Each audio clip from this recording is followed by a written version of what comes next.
بسم الله الرحمن الرحيم الحمد لله والصلاة والسلام على رسول الله وعلى آله وصحبه أجمعين الحمد لله رب العالمين اللهم لا سهل إلا ما جعلته سهلا وأنت تجعل الحزن إذا شئت سهلا رب اشرح لي صدري ويسر لي أمري واحلل عقدة من لساني يفقه قولي.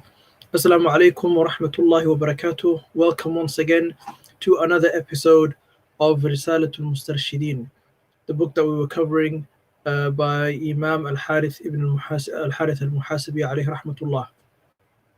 So we're going to be continuing from where we left off last week, and the author, he says, قال المؤلف رحمه الله ونفعنا الله بعلوم في الدارين آمين. The author, he says, may Allah enable us to benefit from his mercy, from his knowledge.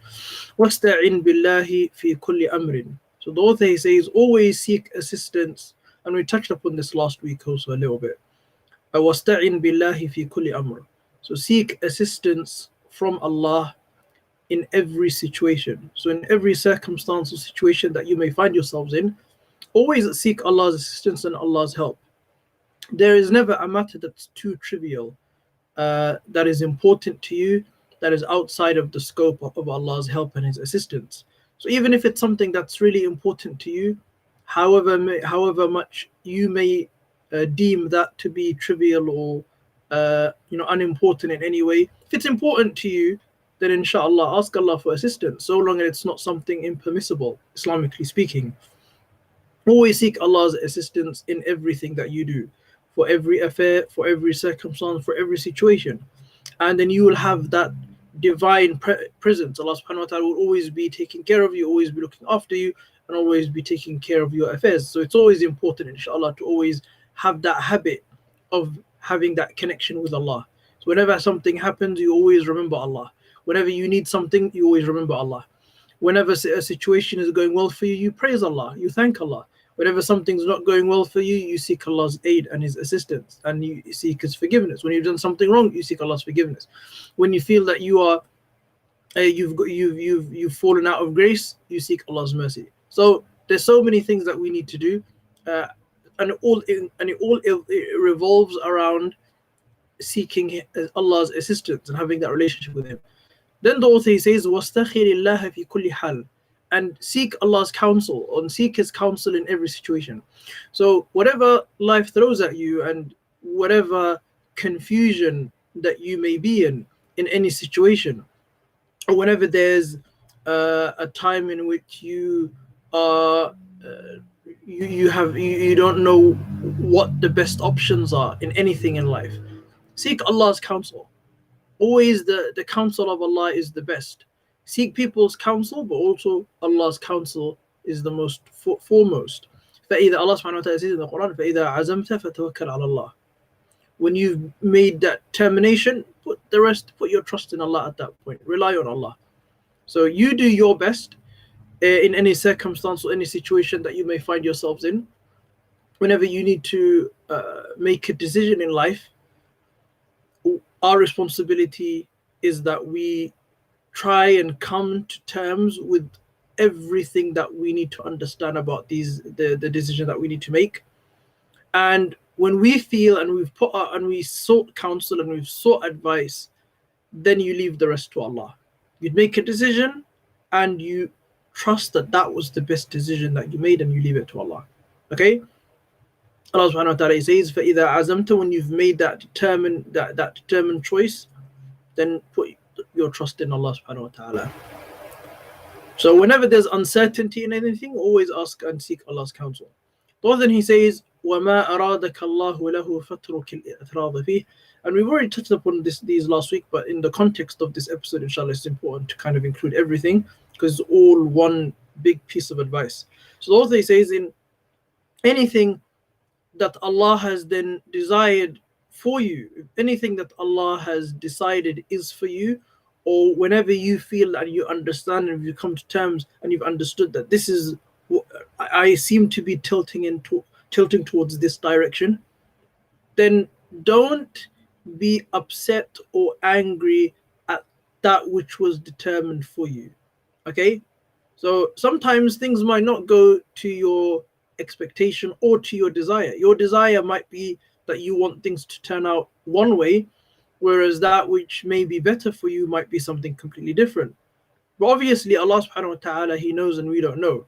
And obviously we're human beings, so there's so much emotion and feelings attached to so many different things that we do, and beliefs also. So it's not very easy giving up on something that we want or something that we desire. But if you know and you've come to understand and you've prayed istikhara and you've sought Allah's counsel, and then after that it becomes quite clear that you are being steered towards another direction, go along with the flow. Don't do i'tirad. So that's what the author is saying. The author is saying don't oppose that situation, or don't oppose those, you being taken away from one thing and maybe drawn to something else. Because if that's the case, it means that Allah subhanahu wa ta'ala didn't want that thing for you, whatever that case, whatever that situation was. Perhaps Allah subhanahu wa ta'ala wants something better for you. So وَمَا أَرَادَكَ اللَّهُ لَهُ, and that which Allah subhanahu wa ta'ala He wants for you in a direction that He steered you towards, do not oppose and do not become despondent in that thing. وَكُلُّ عَمَلٍ تُحِبُّ أَن تَلْقَ اللَّهَ بِهِ فَأَلْزِمْهُ نَفْسَكَ. So the author says, in every action you wish تُحِبُّ أَن تَلْقَ اللَّهَ بِهِ, any action that you wish that you could meet Allah with, make it something determinable in your characteristic. So let it be something that you constantly do. So that thing that, I wish I meet Allah whilst I'm somebody who's always, I'm somebody who's I pray a lot, somebody who fasts continuously, somebody who's extremely charitable and generous. The author is saying, then turn that desire into a reality. So let it not be something where you just wish for it to happen and that you wish that that's something that you would be in with Allah. Put it into action. Start practicing that thing. So you want to meet Allah subhanahu wa ta'ala as being somebody who is extremely charitable in this worldly life. Then turn that into a reality. Start giving more money. Start being charitable. Give something every week, or give something every 2 weeks. Whatever your situation affords you, give whatever you can. And then let it be a practice that it continues. So let it be something which is a continuous action. Let it not be something that you do and then you just abandon. So the author says, فَأَلْزِمْهُ, make it lazim upon yourself. Lazim here meaning make it an action which is incumbent upon you.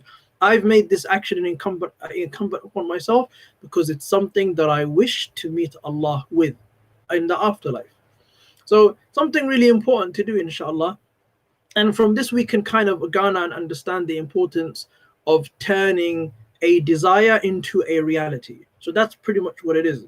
You have a desire, you have a wish. You play a huge role in turning that desire or that dream into a reality. You have to work for it. You have to do something. So let it be something that you also practice. So you want to be charitable, then do it. Start now. Don't just hope and wish that you gain that status in the afterlife. Let it be something that you start practicing now so that you can somewhat reach it. So the importance of action is what's being highlighted over here. So it's important for us then to kind of always make sure that we kind of practice, what we already know, what we desire, especially if it's something good. Then he says, وَكُلُّ أَمْرٍ تَكْرَهَهُ لِغَيْرِكَ فَاعْتَزِلْهُ مِنْ أَخْلَاقِكَ. So the author says, every action that you hate you dislike in someone else, or any affair or any issue or any characteristic that you dislike in someone else. So say for example, you dislike people coming late, just as an example, or you dislike people not paying their debts on time, or you gave them, or people who do not return favors to you. Whatever the case is, there's something that you dislike about somebody else. There's a characteristic or there's some issue that you have with someone else. Though they're saying, make sure that you yourself do not are not embodied with that same characteristics, or let you not be the same. Let you don't do the same thing. If that's something that you dislike, if it's a characteristic that you dislike, make sure that it's not something that you yourself practice. That's what the author is saying over here. And Allah subhanahu wa ta'ala, He mentions this in the Quran. Allah subhanahu wa ta'ala, He says, أَتَأْمُرُونَ النَّاسَ بِالْبِرِّ وَتَنْسَوْنَ أَنفُسَكُمْ وَأَنْتُمْ تَتْلُونَ الْكِتَابَ أَفَلَا تَعْقِلُونَ. Allah, He says, you enjoin the people to do good, and you don't practice it yourself. So it's kind of hypocritical, right? That you dislike somebody for something that they do when you do it yourself. So it's something which is really one of the phenomena that really a lot of the times you kind of see nowadays play out in the most ironic of ways. But anyway, that which you dislike in somebody else, let that not be something that you yourself practice. Let it not be something that is let it not be something that you yourself you shouldn't have that same issue. You should remove it for yourself if it's something that you dislike. So you dislike somebody who lies, don't lie yourself. Simple as that. The author, he says, وَكُلُّ صَاحِبٍ لَا تَزْدَادُ بِهِ خَيْرًا فِي كُلِّ يَوْمٍ فَانْبِذْ عَنْكَ صُحْبَتَهُ. The author, he says, and any companion that you have or anybody that you associate with that isn't a positive, they do not contribute positively in your life.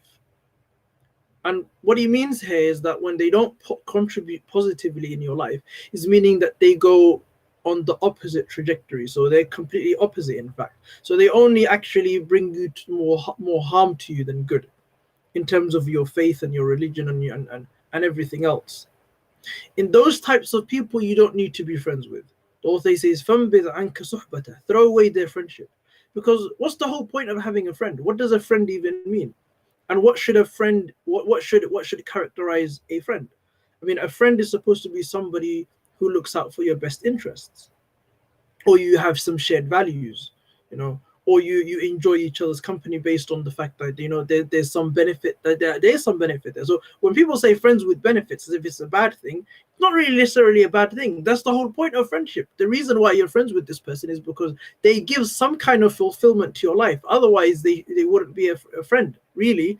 So the author is saying here, that's the exact point. So if there is a friend or a companion or somebody, an acquaintance, and they're not really doing any good for you, and in fact it's the complete, sometimes many a times it's the complete opposite, those are the kind of people you don't really need to be friends with, and you should not really be friends with, because they kind of take you down a downward spiral in terms of your own religion, your own faith, your own progress and everything else. So a person who's not really good for you, don't be with that person. Simple as that. And the reason why that is because often what it does is brings you more harm than good. And even the whole concept of friendship, like, should it not be something that has meaning? Should it not be something in which there is some level of positive fulfillment that you gain out of it? And similarly for the other person, that's how it should be. And not to say that a person shouldn't be friends with somebody that doesn't necessarily benefit them directly or even indirectly, but if they are causing you problems in your life, or they're taking you further away from Allah, then it becomes more of a detriment than a friendship. It becomes something which is much more negative than a positive. And really, that's something that especially us as Muslims, we need to be very careful of, because we are trying to emulate the characteristics of some of the best people that have ever walked upon this earth. And if you are trying to go towards that direction, but you're being pulled back into something that is taking you away from the journey that you're on, then maybe that's a friendship that you kind of need to at least question, at least think about. Is this something that's worth, is this something that I can reconcile with my values as a Muslim? Is it something that I can reconcile with, with the fact that I'm trying to reach a certain level, or I'm trying to achieve certain goals in my life? So this is something that people need to ask themselves about what friendship truly means and what it entails. People use the word extremely loosely nowadays. So people, yeah, this so and so is my friend, but really, I mean, a person needs to kind of really be,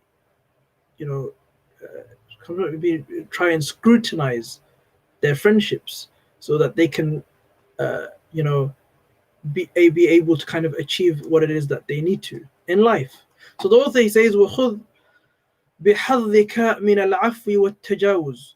And at the same time, so look what the author says, at the same time, take your portion of pardoning and overlooking. So forgiving people for their mistakes and their mishaps and what they do to you. So sometimes, I mean, we live as human beings, we live in circumstances in which we will most definitely at points in our lives be victim to somebody's wrongdoing. That's just the reality. And we ourselves are the perpetrators of wrongdoing to other people. This is just the nature of life. Allah subhanahu wa ta'ala, he says, وَجَعَلْنَا بَعْضَكُمْ لِبَعْضٍ فِتْنَةً أَتَصْبِرُونَ. We've made some of you as a tribulation to others. Everybody's a tribulation to the other person. Sometimes that tribulation can come in the form of something which is seemingly good, looks good, and sometimes it can be something which is evidently bad. Or whatever the case may be, everybody's a test to each other. And if that's the case, we being victims, sometimes being victims of people's wrongdoing, and we sometimes being perpetrators in the wrongdoing of other people, we need to let some things go. So we need to be forgiving sometimes. We need to overlook. We need to take things into consideration and we just overlook. And why? Because this is the characteristic of Allah subhanahu wa ta'ala himself. And Allah subhanahu wa ta'ala enjoined us also to overlook. فَاعْفُ عَنْهُمْ وَاصْفَحْ إِنَّ اللَّهَ يُحِبُّ الْمُحْسِنِينَ. Overlook, pardon and overlook. وَلْيَعْفُوا وَلْيَصْفَحُوا أَلَا تُحِبُّونَ أَن يَغْفِرَ اللَّهُ لَكُمْ. Overlook and forgive. Do you not wish that Allah subhanahu wa ta'ala, do you also not wish that Allah forgive you? So if you desire Allah's forgiveness, then be in the habit of forgiving other people and their mistakes, because that's just something that comes along with the human experience. Don't take everything personally in life, because if you do that, you're just going to harm yourself, and you're just going to harm your mental health, and you're just going to cause detriment to yourself. Never take everything personally. Allah subhanahu wa ta'ala made it so that we are a test to one another. It's just that simple. So once we kind of understand that and internalize that understanding, it becomes much more easier for us to kind of overlook and just kind of, say, inshallah, no problem. It's no problem. It's all forgotten. And the more we are able to do that, inshallah, the more good will come in human life, generally speaking, and the human experience. But then he says, وَاعْلَمْ أَنَّ الْمُؤْمِنَ يُخْتَبَرُ صِدْقُهُ فِي كُلِّ حَالٍ. Always know, the author, he says, that the believer is always going to be tested in their truthfulness in all circumstances. So a believer is always in being tested.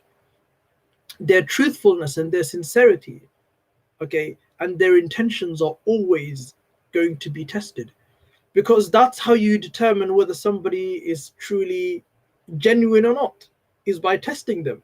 How do you know somebody is genuine? You can never know that unless the circumstance appears, or there's a situation in which reveals the person's true situation or circumstance or reality. So the believer is always going to be put to the test, and Allah subhanahu wa ta'ala is the one who's going to put them to the test to see whether or not they're genuine. How do you think Abu Bakr radiallahu anhu reached the level that he reached? Was he not tested? It was through those tests and those trials and those tribulations that it was made evident and it was made known his lofty position, and his eminence. That's how it was known.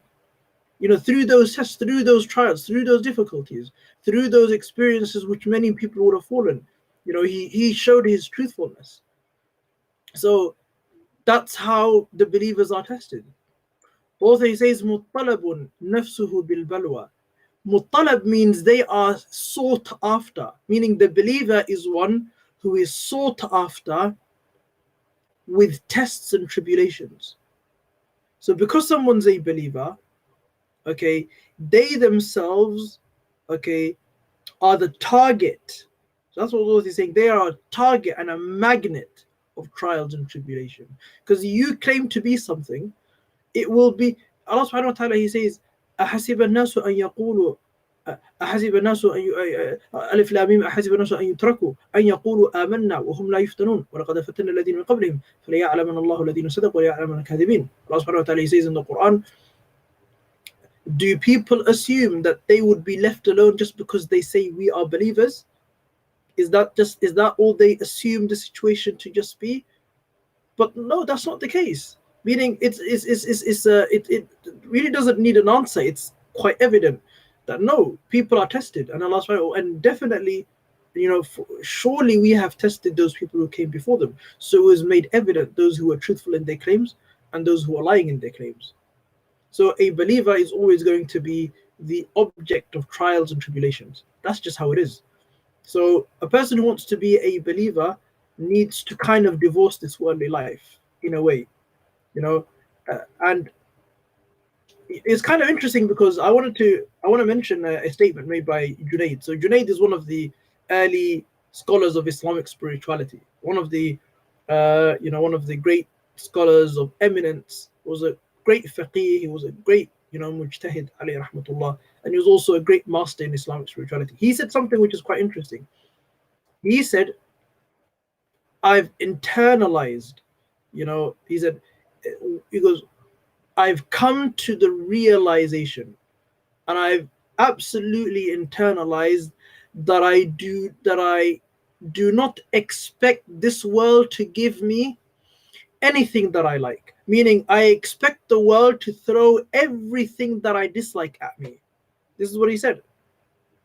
So look at, it's a high maqam, it's a high level. So he said, I expect the world to kind of throw at me everything that I dislike. And then look what he said after. He said, and anything that I gain from this worldly life that is good, that's just a bounty from Allah. That's what he said. Because any good that I experience in this worldly life, it's out of the mercy and out of the bounty of Allah. But I recognize that this world is an abode of trial and tribulation, so I only expect everything negative. I don't expect anything good. If I gain good, it's something that I praise Allah for. It was alhamdulillah, it was a blessing and a gift from Allah. So that's how some of the early scholars of the religion viewed the reality, of this worldly life. So the author then he says, Raqibun lillahi ala nafsih, always being somebody who is under Allah's scope.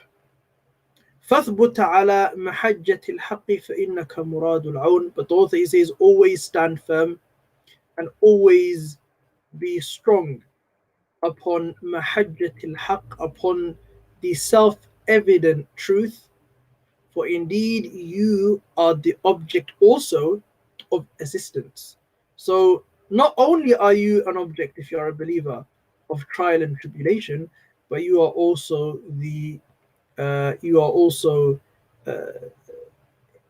going to be given assistance and help and victory. A test is just a test. What is it? What does a test mean? A test means just to verify. It's a process of verification, just to recognize and to acknowledge whether or not your inward reality matches your outward reality, and it matches the reality of what you say. So if that's the case, once that has been verified and been given the tick mark, you will be given everything. Everything will go. The test will disappear. That's what it is. فإنك مراد العون فاثبت على محجة الحق فإنك مراد العون. You are the object of God's assistance and Allah's assistance. So always remember that. The author then he says, وَاصْدُقْ فِي الطَّلَبِ تَرِثْ عِلْمَ الْبَصَائِرِ. The author he says, always be truthful in how you seek anything. And usually, sometimes when they use the word at-talab, it often sometimes refers to uh, that which is a human need. So the need for money, the need for wealth and well-being. So at-talab, if you are truthful in the way in which you seek that which you need in this worldly life, especially through the means which are permissible, through permissible means, you will inherit the knowledge of the people of foresight. ترث علم البصائر. You will be given knowledge. You will inherit knowledge, and you will be given and endowed with knowledge. So it's something which is interesting. Knowledge isn't something that's only gained through reading a book or through going to or going to classes. There is a type of knowledge that is inherited directly from the divine, and that's if a person is truthful in the way in which they seek that which they need. If a person seeks that which they need in a way in which is pleasing to Allah, Allah subhanahu wa ta'ala blesses this person. Though then he says, وَتَبْدُ لَكَ عُيُونُ الْمَعَارِفِ, and it will become clear to you and it will become manifest to you. You will see the springs, عُيُونُ الْمَعَارِفِ, all of the different springs of understanding and comprehension. So your levels of comprehension and understanding and knowledge will become so numerous. It will be as if there was a completely, you will start noticing things and you will start understanding things that you never would have understood before, simply by Allah's blessing, simply because of the fact that you did something out of truth. Being genuine always, there is no loss in being genuine. Though then he says, وتميز بنفسك علم ما يرد عليك بخالص التوفيق فإنما السبق لمن عمل. So the author, he says, always understand that the knowledge that you seek, let it be done, always know that it's done through Allah's assistance, and to be a forerunner or to be the number one, if you want to precede others, always know that that's done through action. So it's not just, so a combination of knowledge and action is what brings people true salvation. So the author says to precede others, that's done liman amil, that's for the person who works. Wal khashyatu liman alim, and the person who has true godly fear, liman alim, is for the person who gains knowledge. Simply because of the fact that then you come to understand who Allah is. وَالتَّوَكُّلُ لِمَنْ وَثِقْ, and reliance is the one for who puts his or her trust in Allah. Now, if you put your trust in Allah and you leave it like that, it's a difficult thing sometimes for people to do, because a person sometimes is really a person really feels that they need to be the master of their own.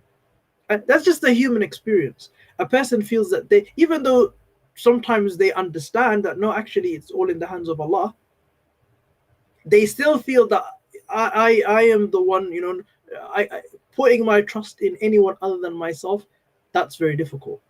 Remember that if a person reaches the level in which they're able to do that, actual reliance of Allah will be put in their heart. So it's kind of throwing yourself into the deep end.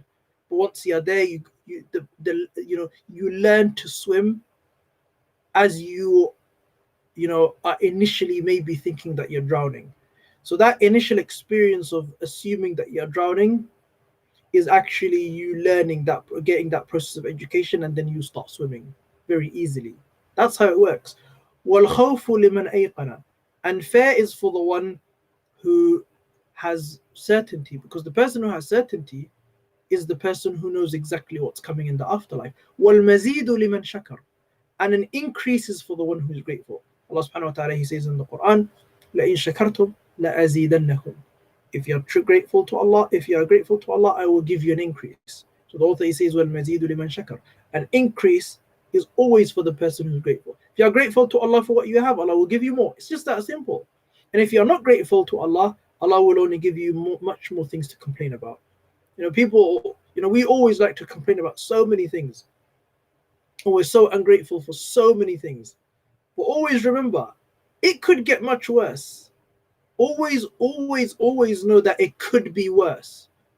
It could have been worse. It could have been worse. And it will get worse if we're always ungrateful.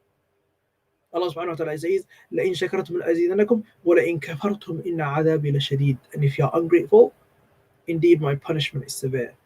So always understand that by being grateful, Allah subhanahu wa ta'ala will give you more. Always be grateful for whatever the situation is, and you will get more than what you desired or what you want. You will get, inshallah. And inshallah, with that section, the author's done, we'll conclude it, inshallah, for today's session. Inshallah, until next week. Jazakumullah khair for joining us once again. Assalamu alaikum wa rahmatullahi wa barakatuh.